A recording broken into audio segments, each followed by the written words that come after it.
Green Park Coaching Center, All India First Rank, 720 out of 720. Number of students joined MBBS in 2024, 1951. Green Park Coaching Center.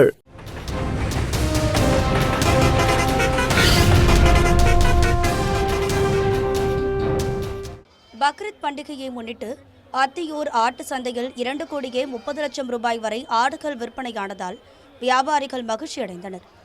Sankarapuram அருகே அத்தியூர் கிராமத்தில் செவ்வாய்க்கிழமை ஆட்டு சந்தை நடைபெற்றது.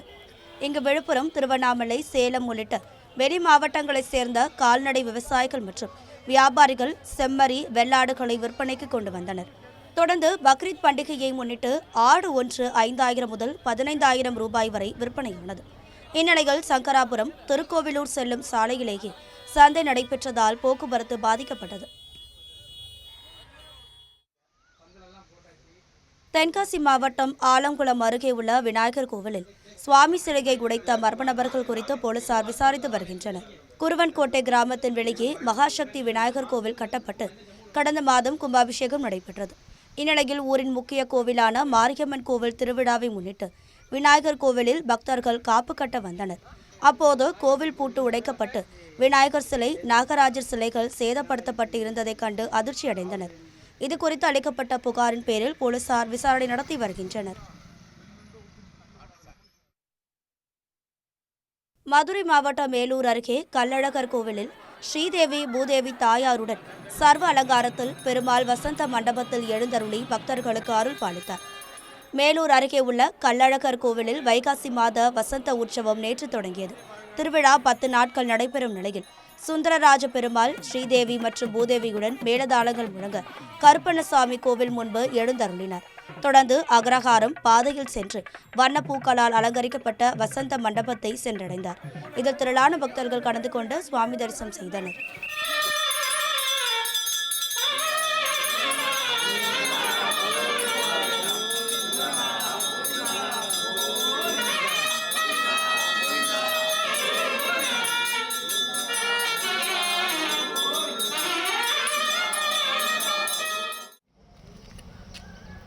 சிவகங்கை அருகே ஆடு, கோழி திருட வந்த 2 அடித்து கொலை செய்யப்பட்ட சம்பவம் பரபரப்பை ஏற்படுத்தியுள்ளது.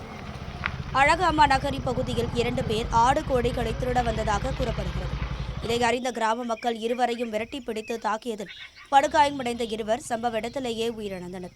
தகவல் அறிந்து வந்த மதகுப்பட்டி போலீசார் உடல்களை கைப்பற்றி பிரேத பரிசோதனைக்காக சிவகங்கை அரசு மருத்துவமனைக்கு அனுப்பி வைத்து விசாரணை மேற்கொண்டு வருகின்றனர். முதற்கட்ட விசாரணையில் உயிரிழந்த 2 கல்லம்பட்டியை சேர்ந்த மணிகண்டன் மற்றும் விக்னேஷ் என்பது தெரியவந்துள்ளது. தொடர்ந்து சம்பவம் தொடர்பாக கிராம மக்கள் 10 பேரை பிடித்து விசாரித்து வருகின்றனர். கோவை மாவட்டம் ஆனைமலை அருகே யானை கூட்டத்தை தாக்க வந்த புலியை யானை ஒன்று விரட்டி அடித்த வீடியோ சமூக வலைதளங்களில் வெளியாகி வைரலாகி வருகிறது. பரம்பிக்குளம் டாப் ஸ்லிப் பகுதியில் காட்டெருமை, யானை, புலி, சிறுத்தை உள்ளிட்ட வனவிலங்குகள் வசித்து வருகின்றன. இவற்றை காண சுற்றுலா பயணிகளை தமிழக, கேரள வனத்துறையினர் வேன் மூலம் அழைத்து செல்கின்றனர்.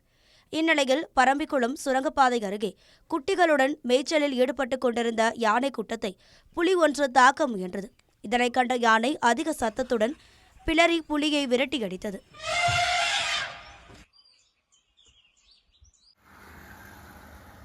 திருவண்ணாமலை மாவட்டம் வந்தவாசி அருகே லாரி மூலம் ஆற்று மணல் கடத்திய நபரை போலீசார் கைது செய்தனர். வந்தவாசி சேத்துப்பட்டு சாலையில் கர்நாடக மாநில பதிவெண் கொண்ட லாரி ஒன்று ஆற்று மணல் கடத்தி வருவதாக போலீசாருக்கு தகவல் கிடைத்துள்ளது. அதன் பேரில் வந்தவாசி கூட்டுச்சாலையில் வாகன தணிக்கையில் ஈடுபட்ட போலீசார் லாரியை நிறுத்தி சோதித்த போது தார்பாய் போட்டு மூடி ஆற்று மணல் கடத்தி கொண்டுவரப்பட்டது தெரியவந்தது. அப்போது லாரி உரிமையாளர் வெங்கடேசன் தப்பியோடிய நிலையில் ஓட்டுநர் இளையராஜா என்பவரை போலீசார் கைது செய்து விசாரித்து வருகின்றனர். கோவையில் வாடிக்கையாளர் போல ஷோரூமிற்கு வந்து 20 லட்சம் மதிப்புள்ள எலக்ட்ரிக் காரை திருடிச் சென்ற நபரை போலீசார் கைது செய்தனர். சிங்காநல்லூர் திருச்சி சாலையில் உள்ள தனியார் கார் ஷோரூமில் நிறுத்தி வைக்கப்பட்ட வாகனங்களை ஆய்வு செய்தபோது ஒரு கார் மாயமானது தெரியவந்துள்ளது. தொடர்ந்து சிசிடிவி காட்சிகளை ஆய்வு செய்தபோது மர்ம நபர் ஒருவர் காரை திருடிச் சென்றது தெரியவந்துள்ளது. புகாரின் பேரில் போலீசார் தனிப்படை அமைத்து விசாரித்து வந்த நிலையில் காரை திருடிய நபர் அருகே உள்ள பெட்ரோல் பங்கில் இருசக்கர வாகனத்தை நிறுத்திவிட்டுச் சென்றது கண்டுபிடிக்கப்பட்டது. தொடர்ந்து இருசக்கர வாகனத்தை எடுக்க வந்த கர்ணனை போலீசார் கைது செய்தனர். தொடர்ந்து அவரிடம் விசாரணை நடத்தி வருகின்றனர். திண்டுக்கல் மாவட்டம் வத்தலகுண்டில் அரசியல் கட்சிகளின் பேனர்களை கொண்டு மத்திய அரசு அலுவலகம் மூடப்பட்டதால் பொதுமக்கள் அவதியடைந்தனர். வத்தலகுண்டு பேருந்து நிலையம் முன்பு அஞ்சல் அலுவலகம் செயல்பட்டு வருகிறது. இந்நிலையில் கடந்த சில நாட்களுக்கு முன்பு மாரியம்மன் கோவில் வைகாசி திருவிழாவை ஒட்டி அஞ்சல் அலுவலக முகப்பின் நகர அதிமுக சார்பில் பேனர் வைக்கப்பட்டது. தற்பொழுது முன்னாள் முதலமைச்சர் கருணாநிதியின் பிறந்தநாளை ஒட்டி திமுக சார்பில் அஞ்சல் அலுவலகத்தை மறைத்து பிரம்மாண்ட பேனர் வைக்கப்பட்டது. இதனால் அலுவலகத்திற்குள் செல்ல முடியாமல் பொதுமக்கள் அவதியடைந்துள்ளனர். நெல்லை வண்ணாரப்பேட்டையில் உள்ள கடையின் கல்லாப்பேட்டையிலிருந்து 8000 ரூபாய் பணத்தை திருடி சென்ற மர்ம நபரை போலீசார் தேடி வருகின்றனர்.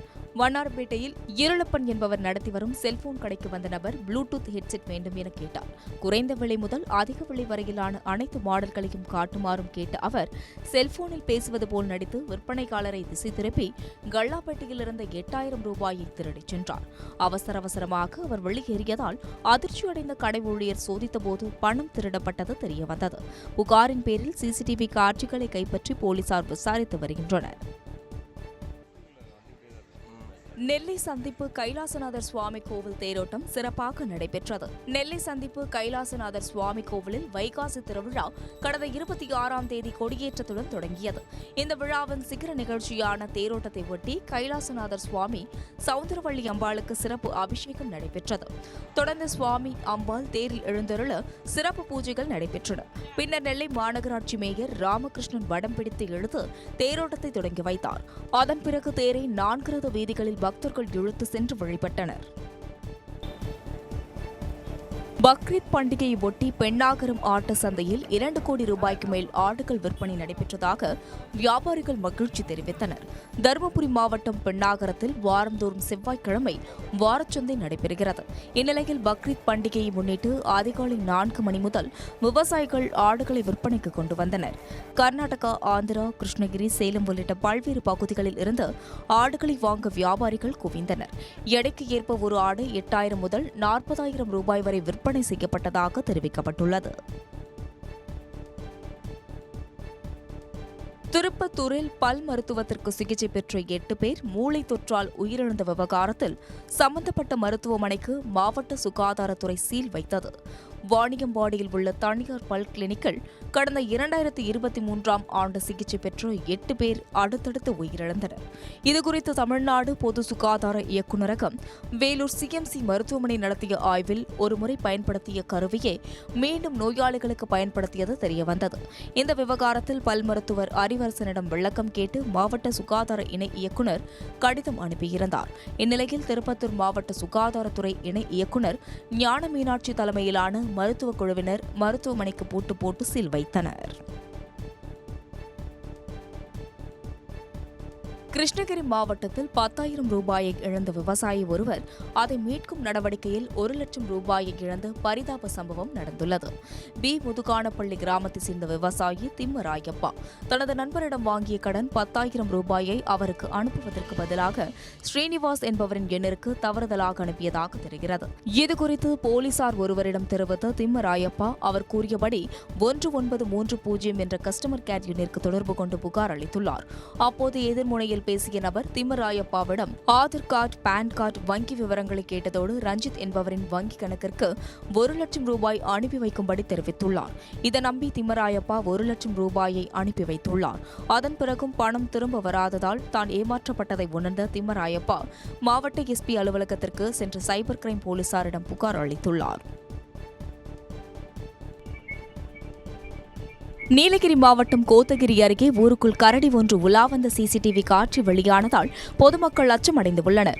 நீலகிரியில் வனப்பகுதியிலிருந்து உணவு மற்றும் தண்ணீர் தேடி வெளியேறும் புலி, கரடி உள்ளிட்ட வனவிலங்குகள் ஊருக்குள் புகுந்து பொதுமக்களை அச்சுறுத்தி வருகின்றன.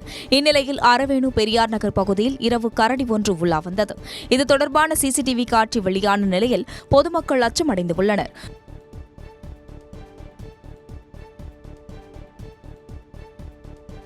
திருப்பத்தூர் மாவட்டம் ஆலங்காயம் அருகே கஞ்சா கடத்திய தந்தை மகன் உள்ளிட்ட 3 பேரை போலீசார் கைது செய்தனர். வாணியம்பாடி அடுத்த வெள்ளிக்கோட்டை பகுதியில் சட்டவிரோதமாக கஞ்சா பதுக்கி வைக்கப்பட்டு விற்பனை செய்யப்படுவதாக திருப்பத்தூர் மாவட்ட காவல் கண்காணிப்பாளருக்கு ரகசிய தகவல் சென்றது. இதனையடுத்து தீவிர சோதனையில் ஈடுபட்ட போலீசார் பதுக்கி வைக்கப்பட்டிருந்த 8 கிலோ 500 கிராம் கஞ்சாவை பறிமுதல் செய்தனர். மேலும் ஜெயசூர்யா, அவரது தந்தை மணி, வினோத் ஆகிய 3 பேரை தனிப்படை போலீசார் கைது செய்தனர். திருப்பூர் மாவட்டம் சின்னக்கம்பாளையம் பகுதியில் இயங்கி வரும் கோழிப்பண்ணையால் சுகாதார சீர்கேடு ஏற்படுவதாக கூறி விவசாயிகள் கோழிப்பண்ணையை முற்றுகையிட்டு போராட்டம் மேற்கொண்டனர். பண்ணையிலிருந்து வெளியாகும் புதிய வகை ஈக்கள் மாடுகளை தாக்குவதால் பால் உற்பத்தி குறைந்துள்ளதாகவும் உணவு பண்டங்களில் ஈ மொய்த்து சாப்பிட முடியாத சூழல் ஏற்பட்டுள்ளதாகவும் பொதுமக்கள் குற்றம் சாட்டினர். வருவாய்த்துறை அதிகாரிகளிடம் கடந்த 3 ஆண்டுகளாக புகார் தெரிவித்தும் எவ்வித நடவடிக்கையும் எடுப்பதில்லை என்றும் கோழிப்பண்ணையில் இறந்த கோழிகளை தின்னும் நாய்கள் பொதுமக்களை கடிப்பதாகவும் விவசாய நிலங்களும் சேதமடைவதாகவும் கூறிய விவசாயிகள் உடனடியாக பண்ணையை மூடக்கோரி கோஷங்கள் எழுப்பினர். இந்த வாழ்க்கையே நாரி கிடக்குது. வீடு வாசல் எல்லாம் கட்டி ஐயோ சார், துர்நாற்றம். ஒரு பெரியவங்க வந்து வெளியில போற முடியல, ஒரு குழந்தைகளை வச்சு தூங்க வைக்க முடியல. அப்ப ஒரு தோட்டத்துல வேலை செய்ய வந்து முன்னாடி போந்தா மூக்குல ஒட்டுது, வாயில ஒட்டுது, காதுல ஒட்டுது. என்ன சார் இங்க தோட்டத்துல வேலை செய்யறதா, இங்க வீட்டுல வந்து வேலை செய்யறோம் சார். அவ்வளவு ஒரு துன்பத்தில் இருக்கிறோம் சார். யாருமே எதுவுமே கண்டுக்க மாட்டாங்க. என்ன சார் நாங்க என்ன, நாங்களும் வாழ தகுதியானவங்களா இல்ல வாழ தகுதி இல்லாதவங்களா? நாகை மாவட்டம் திருப்புகலூரில் கின்னஸ் சாதனை முயற்சியாக மாணவ மாணவிகள் சிவதாண்டவ நடனம் ஆடினர். திருப்புகலூர் கருந்தாழ்குழலி அம்பாள் அக்னீஸ்வர சுவாமி திருக்கோவிலில் வரும் 5ஆம் தேதி நடைபெறும் குடமுழக்கை முன்னிட்டு கின்னஸ் சாதனை முயற்சியாக நாட்டிய விழா நடைபெற்றது. இதில் 300க்கும் மேற்பட்ட மாணவ மாணவிகள் சிவன் வேடமிட்டு அரை மணி நேரத்திற்கும் மேலாக சிவதாண்டவ நடனமாடி அசத்தினர். கோவை மாநகராட்சியில் 33 வார்டுகளுக்கு 3 நாட்களுக்கு ஒருமுறை சிறுவாணி குடிநீர் வழங்கப்படும் என தெரிவிக்கப்பட்டுள்ளது. கோவை மாநகராட்சியின் மிக முக்கிய குடிநீர் ஆதாரமாக விளங்கும் சிறுவாணி அணை பகுதியில் கடந்த சில தினங்களாக தென்மேற்கு பருவமழை வெளுத்து வாங்கியது. இதனால் அணையின் நீர்மட்டம் 38.74 அடியாக உயர்ந்தது. இதனிடையே கேரளாவுடன் செய்து கொண்ட ஒப்பந்தத்தின்படி நாள் ஒன்றுக்கு 10.1 கோடி லிட்டர் தண்ணீர் எடுக்கலாம். மழைக்கு முன்பாக நீர்மட்டம் குறைவாக இருந்ததால் 4 கோடி லிட்டரே எடுக்கப்பட்டது. இந்நிலையில் தற்பொழுது நீர்மட்டம் அதிகரித்துள்ளதால் மாநகராட்சியில் உள்ள 33 வார்டுகளுக்கு 3 நாட்களுக்கு ஒருமுறை சிறுவாணி குடிநீர் வழங்குவதற்கான ஏற்பாடுகளை அதிகாரிகள் செய்து வருகின்றனர். மதுரை மீனாட்சியம்மன் கோவிலில் வைகாசி வசந்த உற்சவ விழா கோலாகலமாக தொடங்கியது. இதனையொட்டி அருள்மிகு மீனாட்சி சுந்தரேஸ்வரர் சகல அலங்காரத்தில் பஞ்சமூர்த்திகளுடன் எழுந்தருளினார். பக்தர்கள் படை சூழ புறப்பாடாகி கோவில் எதிரில் அமைய பெற்ற புது மண்டபத்தில் எழுந்தருளிய மீனாட்சி சுந்தரேஸ்வரருக்கு அங்கு பத்தியுலாத்துதல், தீபாராதனை ஆகியவை நடைபெற்றது. பின்னர் அங்கிருந்து புறப்பட்டு 4 சித்திரை வீதிகளில் வலம் வந்து மீண்டும் திருக்கோவிலில் எழுந்தருளினார். இந்த விழாவில் ஏராளமான பக்தர்கள் பங்கேற்று சுவாமி தரிசனம் செய்தனர். சேலம் மாவட்டம் ஏற்காடு கொண்டை ஊசி வளைவுகளில் ஆபத்தான முறையில் வீடியோ எடுத்து ரீல்ஸாக வெளியிட்டு எல்லை மீறிய இளைஞர்கள் மீது நடவடிக்கை எடுக்க கோரிக்கை எழுந்துள்ளது. ஏற்காட்டில் பல்வேறு இடங்களிலும் பைக்குகளில் ஆபத்தான முறையில் வலம் வந்த அந்த இளைஞர்கள் நெடுஞ்சாலைத்துறை வைத்துள்ள போர்டை பிடுங்கி எறிவது, சுற்றுலா பயணிகளை மிரட்டும் வகையில் செயல்படுவது என ரீல்ஸ் வீடியோ எடுத்து வெளியிட்டனர். சமூக வலைதளங்களில் வீடியோ வெளியான நிலையில் இளைஞர்கள் மீது போலீசார், வனத்துறையினர், நெடுஞ்சாலைத்துறையினர் நடவடிக்கை எடுக்க வேண்டும் என கோரிக்கை எழுந்துள்ளது. திருவள்ளூர் மாவட்டம் மீஞ்சூர் அருகே ஒரே ஒரு மாணவி மட்டும் பயின்று வந்த அரசு பள்ளியில் கூடுதலாக 3 மாணவிகள் சேர்ந்துள்ளது ஆசிரியர்களுக்கு நம்பிக்கையை ஏற்படுத்தியுள்ளது. வெள்ளம்பாக்கத்தில் செயல்படும் தொடக்கப் பள்ளியில் கடந்த 2 ஆண்டுகளாக ஒரே ஒரு மாணவி மட்டுமே பயின்று வந்துள்ளார். கோடை விடுமுறைக்கு பிறகு நேற்று பள்ளி திறந்ததும் 5ஆம் வகுப்பு படிக்கும் அந்த மாணவி பள்ளிக்கு வந்துள்ளார். மேலும் 3 மாணவிகள் புதிதாக சேர்க்கப்பட்டதை அடுத்து பள்ளியில் மாணவர்களின் எண்ணிக்கை 4 ஆகியுள்ளது. இது ஆசிரியர்களுக்கு நம்பிக்கையை ஏற்படுத்தியுள்ள அதே நேரம் புதியதாக பள்ளி கட்டடம் கட்டப்படும் கூட அங்கன்வாடி மையத்தில் வகுப்பு நடத்தப்படுவதும் புதர் மண்டி கிடக்கும் இடத்தை சீரமைக்காமல் இருப்பதும் மாணவர்களின் பெற்றோரை வேதனையில் ஆழ்த்தியுள்ளது. திருப்புவனத்தில் ஆட்டுச் சந்தையில் 3 கோடி ரூபாய்க்கு மேல் வியாபாரம் நடைபெற்றதால் விவசாயிகள் மகிழ்ச்சியடைந்தனர். திருப்புவனத்தில் வாரந்தோறும் செவ்வாய்க்கிழமை அன்று ஆட்டுச்சந்தை கூடுவது வழக்கம். இந்த நிலையில் பக்ரீத் பண்டிகையையொட்டி வியாபாரிகளும் விவசாயிகளும் தங்களுடைய ஆடுகளை விற்பனைக்காக திருப்புவனம் ஆட்டுச் சந்தைக்கு கொண்டு வந்தனர். பல்வேறு பகுதிகளில் இருந்து வந்திருந்த வியாபாரிகள் ஆடுகளை ஆர்வமுடன் வாங்கிச் சென்றனர். காலை 6 மணி முதல் 9 மணி வரை விறுவிறுப்பாக நடைபெற்ற ஆட்டுச் சந்தையில் 3 கோடி ரூபாய்க்கு மேல் விற்பனை நடைபெற்றதாக தெரிவிக்கப்பட்டுள்ளது. பக்ரீத் பெருநாளை முன்னிட்டு தென்காசி மாவட்டம் கடையநல்லூர் அருகே பாம்பு கோவில் ஆட்டுச் சந்தையில் 4 கோடி ரூபாய்க்கு ஆடுகள் விற்பனை நடைபெற்றதாக தெரிவிக்கப்பட்டுள்ளது. சாத்தூர், திருவேங்கடம், இருக்கன்குடி உள்ளிட்ட பகுதிகளைச் சேர்ந்த விவசாயிகள் ஏராளமானோர் ஆடுகளை விற்பனைக்கு கொண்டு வந்தனர். இந்த நிலையில் 12 கிலோ ஆடு 10,000 ரூபாய் வரையும், 12 கிலோ ஆடு 15,000 ரூபாய் வரையிலும், 15 கிலோவிற்கு மேல் எடை கொண்ட ஆடு 20,000 முதல் 30,000 ரூபாய் வரை விற்பனையானதாகவும் தெரிவிக்கப்பட்டுள்ளது. வியாபாரிகளும் பொதுமக்களும் சந்தையில் கலந்து கொண்டு ஆர்வமுடன் ஆடுகளை வாங்கிச் சென்றனர்.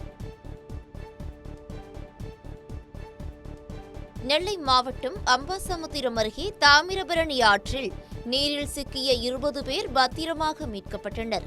காரையாறு பாபநாசம் அணையிலிருந்து கார் பருவ சாகுபடிக்காக தண்ணீர் திறக்கப்பட்டது. இதனால் ஆற்றில் அதிகப்படியான தண்ணீர் வரத்து ஏற்பட்டது.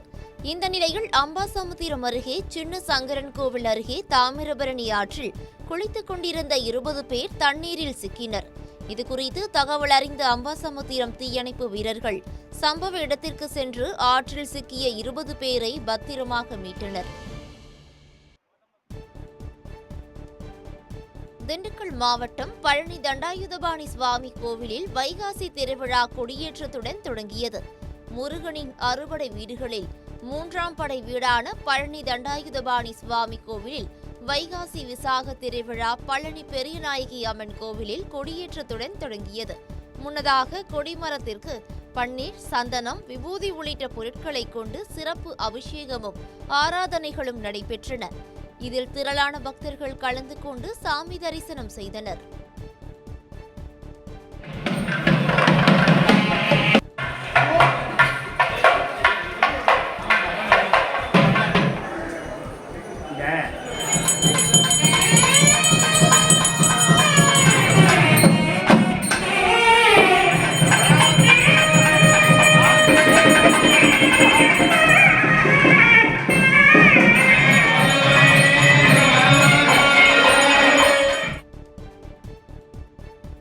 மாவட்டம் குடியாத்தத்தில் வீட்டின் பூட்டை உடைத்து 20 சவரன் நகைகள் கொள்ளையடிக்கப்பட்ட சம்பவம் அதிர்ச்சியை ஏற்படுத்தியுள்ளது. குடியாத்தம் அடுத்த பெரும்பாடி தனலட்சுமி நகர் பகுதியில் வசித்து வரும் ராஜேஷ் தனது 2 குழந்தைகளுக்கு காதணி விழா நடத்துவதற்காக குடும்பத்துடன் திருப்பதி சென்றுள்ளார்.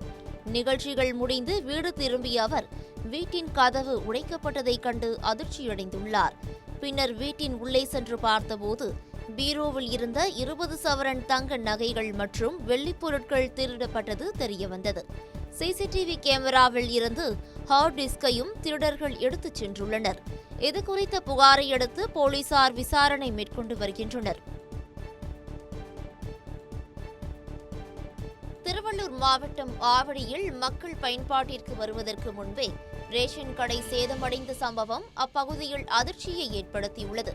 ஆவடி அடுத்த கன்னடபாளையத்தில் பொதுமக்களின் தொடர் கோரிக்கையால் புதிய அமுதம் நியாய விலைக் கடை கட்டப்பட்டு கடந்த சில மாதத்திற்கு முன் திறக்கப்பட்டு மக்கள் பயன்பாட்டிற்கு கொண்டுவரப்படாமல் இருந்துள்ளது. இந்த நிலையில் நேற்று ரேஷன் பொருட்கள் கடைக்கு கொண்டுவரப்பட்டு ரேஷன் கடை வைப்பு அறையில் இருப்பு வைக்கப்பட்டது. இந்நிலையில் வாரம் தாங்காமல் அறையில் ஒரு பகுதி முழுவதும் டைல்ஸ் தரை உடைந்து சேதமடைந்தது. புதிதாக திறக்கப்பட்ட ரேஷன் கடை மக்கள் பயன்பாட்டிற்கு வருவதற்கு முன்பே சேதமடைந்த சம்பவம் அதிர்ச்சியை ஏற்படுத்தியுள்ளது. மதுராந்தகம் அரசு மருத்துவமனையில் ஜெனரேட்டர் அறையில் தீ விபத்து ஏற்பட்டதால் பதற்றமான சூழல் நிலவியது. செங்கல்பட்டு மாவட்டம் மதுராந்தகம் அரசு மருத்துவமனையில் உள்ள ஜெனரேட்டர் அறையில் திடீரென தீ விபத்து ஏற்பட்டது. இதுகுறித்து மருத்துவமனை ஊழியர்கள், தீயணைப்பு துறையினர் மற்றும் மின்வாரிய துறையினருக்கு தகவல் தெரிவித்தனர். தொடர்ந்து மருத்துவமனை ஊழியர்களே தீயணைப்பு உபகரணங்களை கொண்டு ஜெனரேட்டர் அறையில் ஏற்பட்ட தீயை அணைத்தனர். இந்த விபத்து குறித்து மதுராந்தகம் போலீசார் வழக்கு பதிவு செய்து விசாரணை மேற்கொண்டு வருகின்றனர்.